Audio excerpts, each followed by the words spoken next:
පෘථිවි පෘෂ්ඨයේ බාහිරව ක්‍රියාත්මක වන බලවේග නිසා භූරූප නිර්මාණය වේ. මෙම බාහිරව ක්‍රියාත්මක වන බලවේග බහිරජන්න බලවේග ලෙස හඳුන්වයි. තුන්වන් ගණයේ භූරූප නිර්මාණය වන්නේ මේ මගිනි.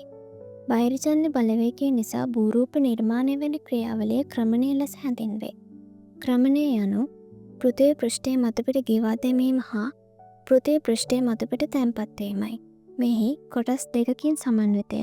එනම් අවක්‍රමණය සහ උත්ක්‍රමණයයි. අවක්‍රමණය යනු අවක්‍රමණය හෙවත් හායනය පෘථිවි පෘෂ්ඨයේ මතුපිට ගෙවා දැමීම කොටස් තුනකට බෙදේ. ජීර්ණය, ස්කන්ධ හායනය, ඛාදනය. ජීර්ණය කිසියම් ස්ථානයක ඇතිවන පාෂාණ බිඳ දැමීම හෝ වියෝජනය කිරීම. එය පෘථිවි තලය මත හෝ ආසන්නයේ ස්ථානයේ වශයෙන් ඇතිවන ක්‍රියාවලි සමූහයක් වන අතර එමගින් ද්‍රව්‍ය කිසිවක් පරිවහනය නොකරයි. ස්කන්ධ හායනය ඍජු ලෙසම ගුරුත්වයේ බලපෑම නිසා ස්කන්ධ වශයෙන් පාෂාණ කැබලි සමූහයක් බෑවුම දිගේ පහළට තල්ලුවේ යාමයි. ජලයෙන් සංතෘප්ත වීම නිසා මෙම පාෂාණ කැබලි ස්කන්ධ තල්ලුවීම සිදුවේ. ඛාදනය ජීර්ණය මගින් සුන්බුන් බවට පත් කළ පාෂාණ ද්‍රව්‍ය පරිවහනය කිරීම. ඛාදනය බොහෝ විට ක්‍රියාවලි සමූහයක එකතුවකි. එනම් ඝර්ෂණය, උල්ලේඛය, මට්ටම් කිරීම, උපදැමීම, අපහරණය, නිතිසාධනය ආදියයි. උත්ක්‍රමණය යනු පෘථිවි මතුපිට තැන්පත් වීම උත්ක්‍රමණය වේ. මේ සිදුවන්නේ නිතිසාධනය මගිනි. භූරූප නිර්මාණය වීමට දායක වන නග්නීකරණ කාරක කීපයකි. ගලා යන ජලය, සුළඟ, ග්ලැසියර්, තරංග, භූගත ජලය, ස්කන්ධ චලන හෙවත් නායයන්. නග්නීකරණය යනු පෘථිවි පෘෂ්ඨය ගෙවී යාමයි. නග්නීකරණ කාරක මගින් ජීර්ණය, ඛාදනය හා පරිවහනය නිසා පාෂාණ ඉවත් වී නග්නීකරණය සිදුවේ. මේ මගින් පෘථිවි පෘෂ්ඨය වෙනස් වේ. මෙම භූරූප නිර්මාණය වීම චක්‍රීයව සිදුවන බවත් ඒ ඇසුරෙන් ඇමරිකානු භූරූප විද්‍යාඥයෙක් වන විලියම් මොරිස් ඩේවිස් ඛාදන චක්‍රයක් ඉදිරිපත් කර ඇත.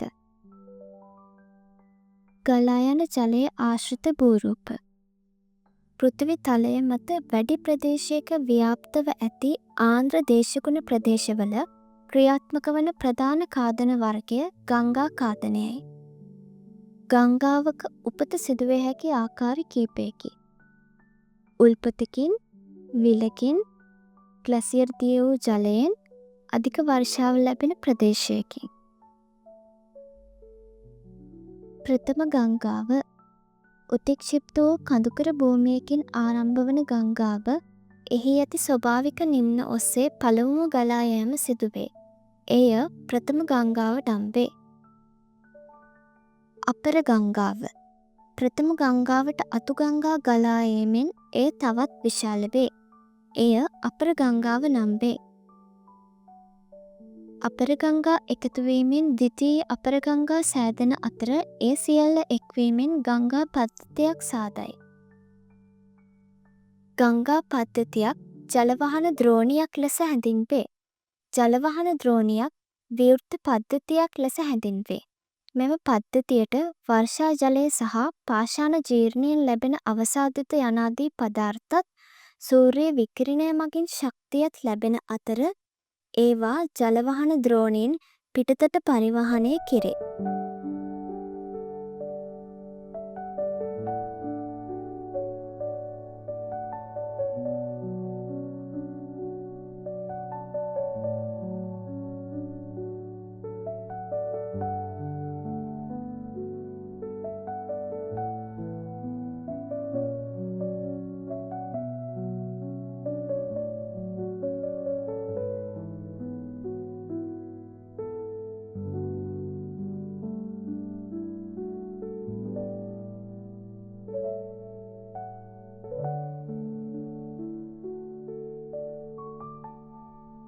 ගංගා ක්‍රියාකාරීත්වය වර්ග කිලෝමීටර් සිය ගණනක් විශාල තනිතලා නිර්මාණය කිරීමටත් මීටර් සිය ගණන් ගැඹුරු නිම්න නිර්මාණය කිරීමටත් ගංගාවකට හැකිය. මෙබඳු සුවිසල් භූරූප නිර්මාණය කිරීමටත් භූරූප විනාශ කර දැමීමටත් ගංගාවකට හැකිවන්නේ ඒට කිසියම් ශක්ති විශේෂයක් ඇති බැවිනි. මෙම ශක්තිය චාලක ශක්තිය වේ. චාලක ශක්තිය යනු වස්තුවක් හෝ දියරයක් චලනය වීමේදී හෝ භ්‍රමණය වීමේදී හටගන්නා ශක්තියයි. ගංගා ජලය චලනය වීමේදී එයින් චාලක ශක්තිය හටගෙන ගංගා දෙපස සහ පත්ලේ ඇති පාෂාණ ගෙවා දැමීම සිදු කරයි.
ද්‍රාව ක්‍රියාව නිරන්තරයෙන් ගලන ජලයේ දිය වූ රසායන ද්‍රව්‍ය මගින් එම ජලයට නිරාවරණය වූ පාෂාණවල ඇති khනිජ ජලය ගලා යන විට දිය කර හරි. මෙම රසායනික ක්‍රියාව ද්‍රාවණය වේ. උදාහරණ හුණුගල්. ඝර්ෂණය ගංගාවක පරිවහනය කරන සියලුම ද්‍රව්‍ය ගංගා භාරයයි. ගංගා භාරයට අයත් වන නොයෙකුත් ද්‍රව්‍ය එකිනෙකට ගැටීම ඝර්ෂණයයි. මේ නිසා ගංගා භාරයේ ඇති දේ ප්‍රමාණයෙන් කුඩා වන අතර ඒවා පහසුවෙන් පරිවහනය කළ හැකිය. සංඝර්ෂණය සංඝර්ෂණය යනු ගංගා භාරය මගින් ගංගාවේ පතුල හා දෙපස සහ ගංගාවේ දිග ඛාදනය වීමට හේතු වන ගැටීමයි. මෙය උපකොටස් තුනකින් සමන්විතය.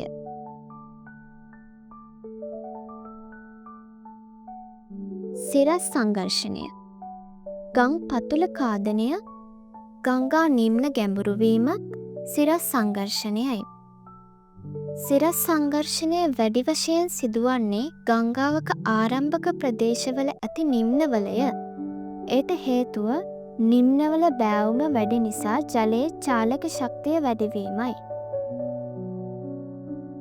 ආංශික සංඝර්ෂණය දෙපස ඉවුරු ඛාදනය වී ගංගාව පුළුල් වීමේ ක්‍රියාවලිය ආංශික සංඝර්ෂණයයි. ගංගා පහළ නිම්නවලට ළඟා වීමේදී ආංශික සංඝර්ෂණය බලවත් වෙයි. ජලයේ චාලක ශක්තිය හීන වී යාම මේට බලපායි. ප්‍රතිගාමී සංඝර්ෂණය ගඟ ගලා යාමේ මාර්ගය දීර්ඝ වීමේ ක්‍රියාවලිය ප්‍රතිගාමී සංඝර්ෂණයයි. ගංගා ඛාදනයේ ආශ්‍රිත භූරූප වී හැඩ නිම්න යෞවන අවස්ථාවේ ගංගාවක දික් පැතිකට දල බෑවුමකින් යුක්ත බැවින් ජල පහරේ ගැලීම වේගවත්ය. මෙම වේගවත් ජල ගැලීමේදී ඛාදන ක්‍රියාවලිය මගින් ගංගාවේ මුදු ප්‍රාශාන ගෙවා දැමීම නිසා ගංගාවේ බෑවුම ප්‍රපාතාකාර වේ. ඉවුරු ඛාදනයට ගංගාවේ ජලය ප්‍රමාණවත් නොවන බැවින් නිම්න පටු සහ ගැඹුරු වී හැඩ නිම්න නිර්මාණය කරයි. යු හැඩ නිම්න ගංගාව පහළ නිම්නවලට යත්ම ගංගාවට එක්වන අතුගංගා හේතුවෙන් ජල ප්‍රමාණය වැඩිවන නිසා ආංශික සංඝර්ෂණය ඇරඹී දෙපස ඉවුරු ඛාදනය සිදුව වී හැඩ නිම්නය ක්‍රමයෙන් යු හැඩ නිම්නයක් බවට පත්වේ. නෙත්ති නෙරු ගංගාවක් යෞවන අවස්ථාව පසු කරන විට එහි ඉවුරු කාදනය වර්ධනය වී ගංගාව පුළුල් වේ. කඳුකරයේ සිට වංගු සහිත ගමන් මාර්ගයක් ඔස්සේ දෙපසට හැරෙමින් ගංගාව ගලා බසින මෙම ක්‍රියාවලිය නිසා කඳු එකිනෙකට පූට්ටු වූ ස්වභාවයක් දර්ශනය වීම නෙත්තිනෙරු ලෙස හඳුන්වයි. ගල් වන ගංගා පත්ල ආශ්‍රිතව ගල් වන දැකිය හැකිය. ගංගා ජලයේ පරිවාහනය කෙරෙන භාරය මගින් ගං පත්ලේ මෘදු පාෂාණ ස්තර කාදනයට ලක් කිරීම මගින් ගම් පත්ලේ තැනින් තැන නිර්මාණය වන කුඩා වලවල් ගල් වන ලෙස හැඳින්වේ. මෙයට අමතරව නිම්න පත්ලේ ඇති කුඩා ආවාටයක් තුළට ගල් කැබැල්ලක් හෝ කිහිපයක් වැටුණු කල ගලා යන ජලය මගින් එය කරකවනු ලබයි. මෙය පත්කෑම ලෙස හැඳින්වේ. පත්කෑම නිසා කලින් තිබූ කුඩා ආවාටය ගැඹුරු ඌද පළල් ඌද වලක් බවට පත්වේ. දිය ඇලි ගංගාවක් ඉහළ ස්තරයක සිට පහළ ස්තරයකට ඇදහැලීමෙන් දිය ඇල්ලක් නිර්මාණය වේ. බෑවුම කඩවීම මගින් මොහොර හෝ දල බෑවුම් ආශ්‍රිත තද පාෂාණ ස්තර හෝ ප්‍රතිරෝධක පාෂාණ ස්තර හමුවීම මේවා නිර්මාණයට බලපායි. මෙහිදී තද පාෂාණ ස්තරයට පහළින් මෘදු පාෂාණ පැවතියහොත් ජල පහර මගින් මෘදු පාෂාණ කාදනය සිදු කරයි. දොරුව තද පාෂාණ ස්කන්ධ දෙකක් අතරින් ගඟ ගලා යාමේදී නිම්නය බොහෝ පටු වී නිර්මාණය වන ලක්ෂණය දොරු වශයෙන් හැඳින්වේ. මෙහිදී ගං යුරු ඉතා උස්ව දිස්වේ. ගංගාවක පරිවහන ක්‍රම කාදනය මෙන්ම ගංගා ක්‍රියාවලියේ අනෙක් වැදගත් අංගය පරිවහනයයි. ගංගා කාදනය කරන අවස්ථාවේ සිට නිදිසාධනය කරන අවස්ථාව දක්වා ගංගාවක් මගින් ද්‍රව්‍ය ගෙන යාම ගංගා පරිවහනය ලෙස හැඳින්වේ. ගංගා භාරය කොටස් තුනකි. අවලම්බිත භාරය ගංගා මගින් අවසාදිත පරිවහනය කරන බැවින් මෙම අවසාදිත භාරය අවලම්බිත භාරය ලෙස හඳුන්වයි. මැටි සහ සිල්ට් ප්‍රමාණයේ කුඩා කණිකා ජලයේ පාවී යයි. වර්ෂාවකින් පසුව ගංගාවක ජලය බොර පාටට හැරෙන්නේ මේ ලෙස ගමන් කරන අවලම්බිත භාරය නිසාය. ද්‍රාවන භාරය මෙය රසායනික භාරය ලෙසද හඳුන්වයි. පහසුවෙන් ද්‍රාවණය වන ඛනිජ ලවණ මෙම ද්‍රාවන භාරයට අයත් වේ. පතුල් භාරය පතුල් භාරය සඳහා අයත් වන්නේ ගං පතුල දිගේ සාමූහිකව හෝ වෙන වෙනම ගමන් කරන රළු අයඩයකින් යුක්ත ද්‍රව්‍යයයි. මීට මැටි, පෙබළු, කොබළු ආදී අයත් වේ. ගංගා භාරයේ ඇති ද්‍රව්‍ය පරිවහනය කරන ආකාර කිහිපයකි.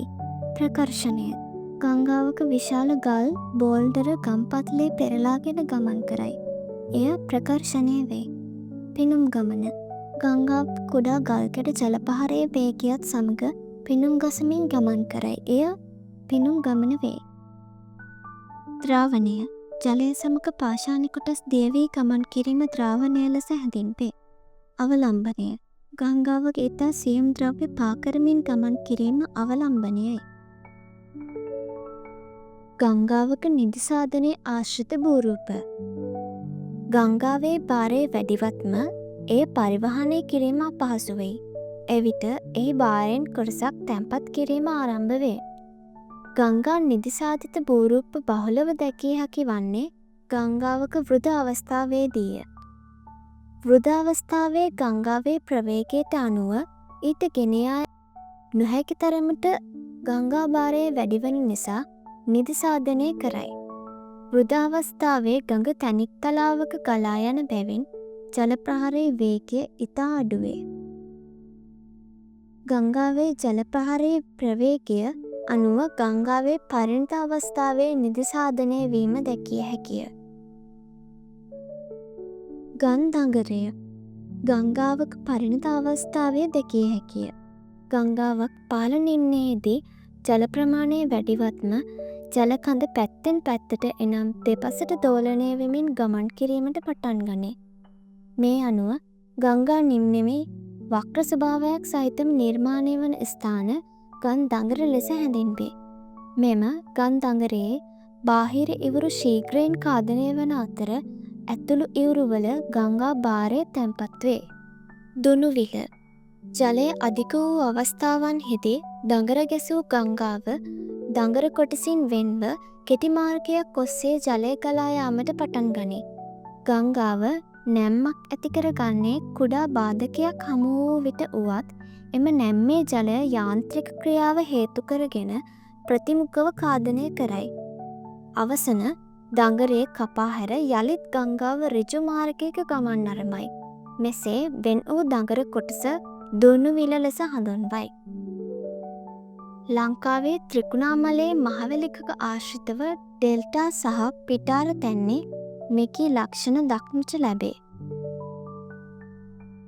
දියලු අවාන දියලු අවාන් ඇතිවන්නේ ගංගාවක් ගලා යෑමේදී බෑවුම කඩවීමක් ඇති වූ කල්හිය. බෑවුම කඩවීමක් විභේදයක් නිසා ඇතිවේ හැකිය.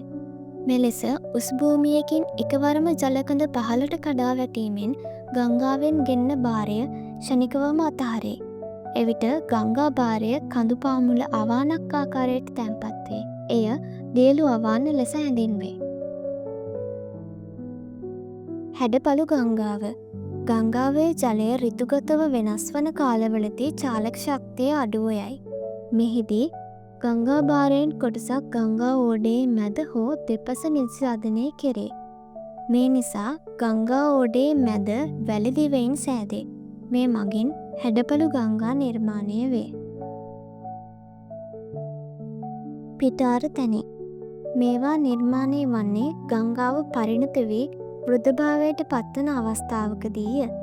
ගංගාවක් ගෙන එන ද්‍රව්‍ය වර්ෂාව හේතුවෙන් ජල ප්‍රමාණය වැඩි වූ විට පිටාර ගැලීම නිසා ගං ඉවුරුවල ද්‍රව්‍ය තැන්පත් වීම සිදුවේ. මේවා පිටාර තැනි ලෙස හඳුන්වයි. මෙම ප්‍රදේශ ගොවිතැන් කටයුතු වලට බහුලව භාවිතා කරයි. ගං කණ්ඩි ගංගා පිටාර ගැලූ පසු ජල ප්‍රමාණයෙන් යළිත් ගංගාවට එක්වන්නේ අඩු ජල ප්‍රමාණයකි. මෙසේ පිටාර ජලය යළිත් ගංගාවට එක්වන විට ගංගා භාරයෙන් කොටසක් ඉවුරුවල රැඳේ. ඒ බරින් වැඩි ද්‍රව්‍යයි. බරින් අඩු රොන් මඩ සහ මැටි දෙපස තැන්නේ තැන්පත් වේ. මෙසේ නැවත නැවත පිටාර ගැලීම මගින් ගංගා භාරය තැන්පත් වී පෙර තැන්පත් ද්‍රව්‍ය මත යළි යළිත් ද්‍රව්‍ය තැන්පත් වී ගං ඉවුරු මත කණ්ඩයක් නිර්මාණය වේ. එය ගං කණ්ඩි ලෙස හඳුන්වයි. සංයුක්ත ගං මළුව ගංගාවේ ඉහළ ප්‍රදේශ උතික්ෂිප්ත වීම නිසා ගඟේ ප්‍රවේගය අධික මෙන්ම සිරස් සංඝර්ෂණයට අධික වේ. මෙය කාලාන්තරයක් තිස්සේ නිර්මාණය වී තිබූ පිටාර තැන්නේ හෝ ඕඩය ගැඹුරට කපා හරි. නැවත නැවත සිදුවන මෙම ක්‍රියාවලිය නිසා යළි යළිත් ගං මළු ඇතිවීමේ භූදර්ශනය සංයුක්ත ගං මළුව ලෙස හැඳින්වේ. ඩෙල්ටාව ඩෙල්ටා ගංගාවක් මුහුදට හෝ විලකට වැටෙන අවස්ථාවේ නිර්මාණය වේ. මෙහිදී ගංගා භාරය ගංමුවේ තැන්පත් කර ජලය පමණක් ගලා යාමේ ලක්ෂණය ඩෙල්ටාව ලෙස හඳුන්වයි. ඩෙල්ටා විවිධ හැඩ ගනී. ඒ අනුව ඩෙල්ටා වර්ග තුනකි. චාපාකාර ඩෙල්ටාව ඩෙල්ටාවේ ඉවුර දුන්නක හැඩය ගන්නා මෙය ගංගා ජලයේ ඝනත්වය මුහුදු ජලයේ ඝනත්වයට සමාන වූ විට නිර්මාණය වේ. උදාහරණ ලෙස නයිල් ගංගා ඩෙල්ටාව, රුමේනියාවේ ඩැනියුබ් ගංගා ඩෙල්ටාව, සින්දු ගංගා ඩෙල්ටාව. පක්ෂිපාදාකාර ඩෙල්ටාව පක්ෂියෙකුගේ පාද පිහිටා ඇති ආකාරයට අපශාඛා විහිදී යන මෙය ගංගා ජලය මුහුදු ජලයට වඩා අඩු ඝනත්වයකින් යුක්ත වූ විට නිර්මාණය වේ. මේවා සියුම් අවසාදිත වලින් හෝ සිල්ට් වලින් සැදී ඇත. උදාහරණ ලෙස මිසිසිපි ගංගා ඩෙල්ටාව. පුනීල මොය ඩෙල්ටාව විශාල විවරයේ සාගරයේ දෙසට තැබූ පුනීලයක කුඩා විවරයෙන් මිර්දීය ජලය සාගරයට ගලා පසින්නක් මෙන් පිහිටි ඩෙල්ටාව පුනීල ඩෙල්ටාව වේ. උදාහරණ ලෙස ජර්මනයේ එල්ප් ගංගා ඩෙල්ටාව, පෝලන්තයේ විස්ටියුලා ගංගා ඩෙල්ටාව.